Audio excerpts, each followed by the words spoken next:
Hi, my name is Kaidza and this is Fashion Revolution Week Day 7. So on this final day of Fashion Revolution Week, I would like to reflect on my growth from where I've been a few years ago to where I am now. I feel like I'm getting more and more educated when it comes to fashion and African fashion in general. It makes me appreciate even more the rich history and just the colorful culture that the African fashion is steeped into.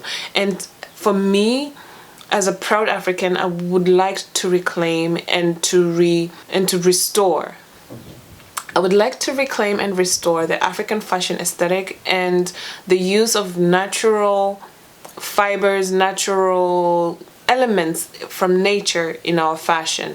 A lot of us think of this colorful, boldly printed clothing as African, but it comes from somewhere else. It's not really originating from Africa. There are native cloth makers, there are native fabric makers in many cultures across Africa. However, the methods that are used to make these things, they're ancient, and it makes it a little bit more expensive.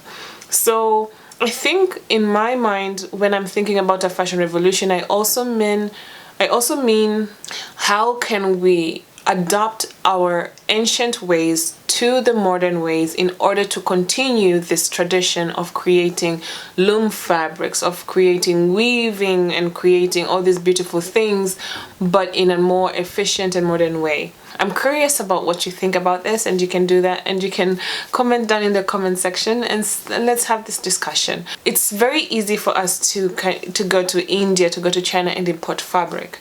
It's harder to reimagine how we can adopt the looms, the different weaving technologies throughout ancient times, to adapt our ancient ways for modern life. But I think it's possible and it's doable, and I think this is a challenge I want to put out for Fashion Revolution year. For the next year, I think designers, we need to come up with a way of how we are going to integrate our Africanness within the design process and the production process. A lot of people are doing this, but for many of us, I think the idea of design, the idea of fashion design really is influenced by Western aesthetics, and that's because that's where it comes from. But here's an opportunity for us to think about how fashion is, or what fashion is within the African context. And I'm just excited for the future of fashion, because I think in the coming years, we're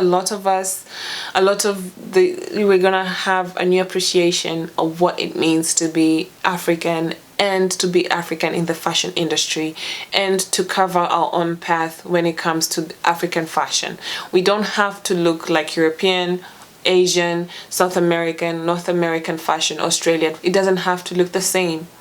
We can have our own thing going and it will still be beautiful. And I think also the opportunity lies within the African people as well. The population is growing. Africa has the youngest population, so that means the demand is going to be there. So what are we going to do to tap into that, as well as to be the keepers of ancient fashion, and to be the people who remind the coming generations of what our grandparents, our great-grandparents used to wear, and how we can incorporate that in today's fashion. So with that, I hope you enjoyed the African Fashion Week content. If you did, please give these videos, all of them, a like and comment down in the section below, and I will see you on the next one. Until then, bye bye.